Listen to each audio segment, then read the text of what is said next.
Expliquez-nous effectivement toute la particularité technique que pose le grand format de ces peintures. Alors donc le premier travail c'était donc à Toulon-sur-Allier dans le hangar pour déposer ces toiles de leur bâti, hein. Et puis après de pouvoir les transporter jusqu'à l'atelier ici. Donc il a été décidé de déposer les toiles des bâtis et de les installer sur des rouleaux de 5 mètres de long et de les enrouler pour pouvoir les transporter. Voilà. Puis après sur place, dans l'atelier, a été créé un système qu'on va appeler de dévidoir pour pouvoir dérouler la toile. Et en face, la même chose, un autre système pour pouvoir, avec un rouleau, équipé d'un rouleau, pour pouvoir renrouler la toile une fois la partie restaurée. Et donc un grand plan de travail a été conçu d'un peu plus que 5 mètres de long sur 1 mètre de large pour pouvoir travailler bande par bande les œuvres.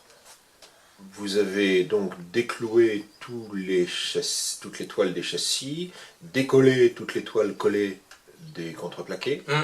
Exact. Donc en fait, il y avait une multitude, une centaine, des milliers de semences posées, grosso modo à intervalle d'1 centimètre les unes des autres, qu'il a fallu enlever en périphérie. Et en plus, effectivement, sur tous les éléments externes du décor, notamment en partie supérieure, le bord de la toile était collé sur les contreplaqués. Donc là, il a fallu décoller pour pouvoir effectivement les rouler après.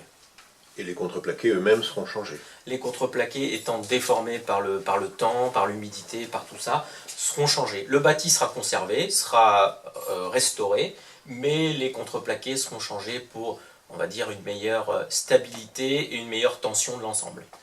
Quels sont les accidents les plus fréquents que vous rencontrez sur les toiles?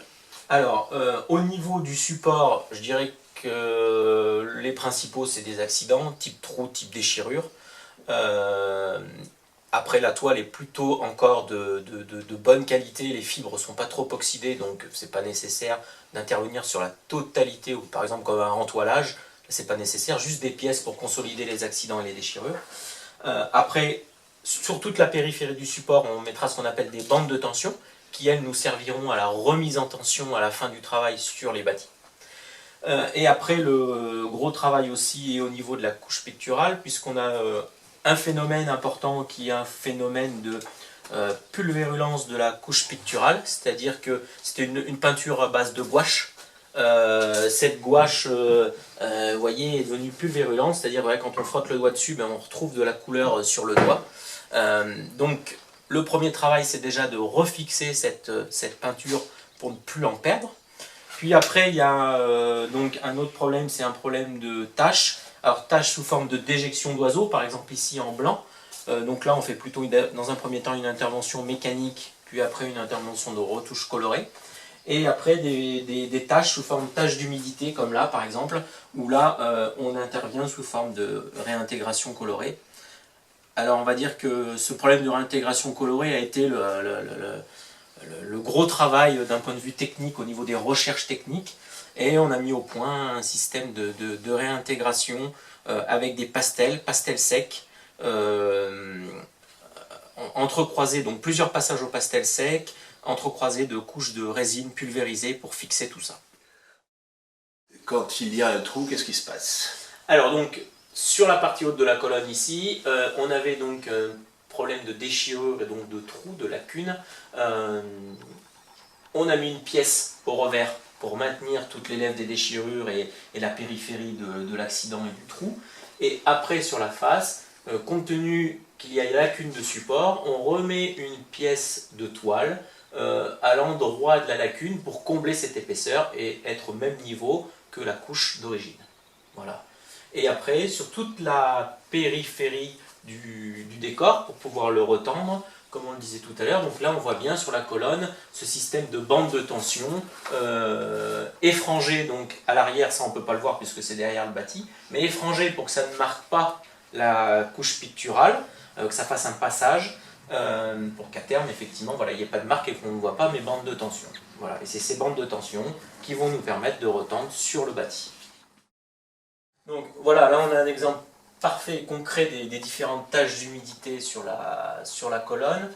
Donc voilà ici des taches importantes d'humidité, ici des traces d'usure importantes de la couche picturale, et on s'aperçoit alors déjà sur la face de décors sous-jacents, puisqu'on voit des rayonnements jaunes, verts, sous l'usure en fait de la couche actuellement visible. Et nous on s'est aperçu en les démontant aussi que sur la périphérie étaient rabattus des éléments de toile peints d'une autre couleur qui correspondaient certainement donc au décor sous-jacent de celui-ci. Voilà. L'expérimentation et la recherche pour maquiller toutes ces coulures. Voilà, alors toutes ces coulures, toutes ces taches, bien sûr il était prévu de les estomper et de les faire quasiment disparaître si possible, de manière ponctuelle puisqu'il ne s'agissait pas de tout repeindre le décor non plus, mais uniquement intervenir sur les lacunes et sur les taches, comme on le fait d'une manière traditionnelle dans la restauration d'un tableau. Donc là, il y avait on va dire que c'était très complexe au niveau des réintégrations. Donc on a fait des essais avec une technique comme la technique d'origine de la peinture à la gouache. Simplement la gouache, après séchage, avait tendance à foncer, donc ce qui compliquait nos interventions. On a fait des essais à l'aquarelle, le même résultat qu'à la gouache, c'est-à-dire que ça fonçait après séchage, donc difficile à mettre en œuvre aussi. Après, on est revenu sur des techniques plus traditionnelles d'essai, comme des peintures pour les peintures de chevalet. Donc, on a fait des retouches avec des peintures spéciales pour la restauration, donc que ce soit des peintures Memory ou les Gamblin. Mais là, on avait ce problème. D'ailleurs, on voit encore l'existence de nos essais. On avait des problèmes de blanchiment et de brunissement de la couleur. Donc après séchage, c'était mieux quand même que l'aquarelle ou que la gouache, mais c'était pas complètement satisfaisant. Et donc après on est passé sur une technique, on va dire, un peu inhabituelle en restauration, mais qui apparemment est celle qui fonctionne le mieux, puisqu'on est sur des réintégrations au pastel sec, qui ont l'avantage de pouvoir se fondre, qui couvrent relativement bien, et qui finalement se rapprochent assez bien de la technique à la gouache. Alors la gouache qui est devenue pulvérulente, comme on l'a vu tout à l'heure, et finalement c'est là un petit peu gouache pulvérulente, pastel, finalement il y a une cohérence. Et donc voilà, on a obtenu là le résultat le plus satisfaisant, avec toujours des interventions minimales.